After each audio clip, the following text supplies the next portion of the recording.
update ng bayan. Maasahan anumang panahon.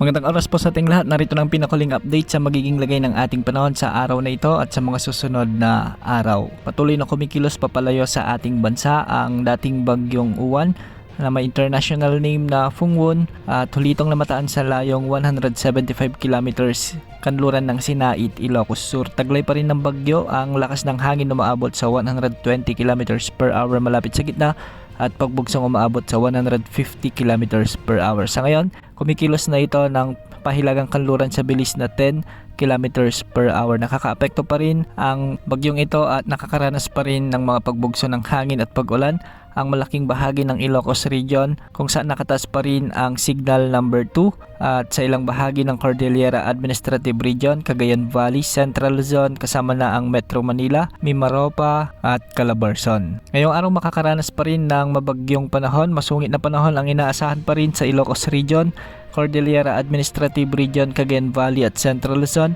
Dulot pa rin ito ng bagyong Uwan. Samantala may mga pag-ulan at pagbugso ng hangin din sa Metro Manila, Calabarzon, Mimaropa at Camarines Norte. Dulot pa rin ito ng bagyong Uwan. Ang mga lugar na ito pinag-iingat natin sa banta ng mga pagbaha at pagguho ng lupa, lalo na kung may mga umiiral na katamtaman at malalakas na pag-ulan. Samantala makakaranas naman ng maulap na kalangitan na may mga kalat-kalat na pag-ulan at thunderstorms. Dulot ito ng trough o extension ng bagyong Uwan sa bahagi ng Negros Island Region, Western Visayas at ang nalalabing bahagi ng Luzon. Sa nalalabing bahagi ng Visayas at Mindanao, asahan naman ang bahagyang maulap hanggang sa maulap na kalangitan na may mga isolated rain showers and thunderstorms.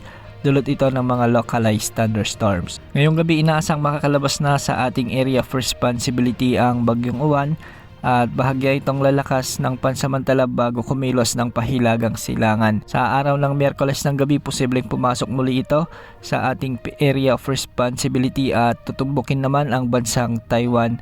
At kapag nakapag-landfall na ito sa bahagi ng Taiwan ay posibleng humina na ito at maging remnant low na lamang o isang mahinang LPA. Sa ngayon wala na tayong minomonitor na bagong sama ng panahon na posibleng pumasok at nagbabanta sa ating bansa sa susunod na 3 hanggang 5 araw. Sa mga susunod na linggo o susunod na araw ay posibleng lumakas naman ang pag-ihip ng amihan, kaya maraming lugar sa Luzon ang makakaranas ng malamig na panahon simula sa susunod na linggo. Yan mo lang latest sa lagi ng panahon. Ito po ang weather update ng bayan. Maasahan na namang panahon.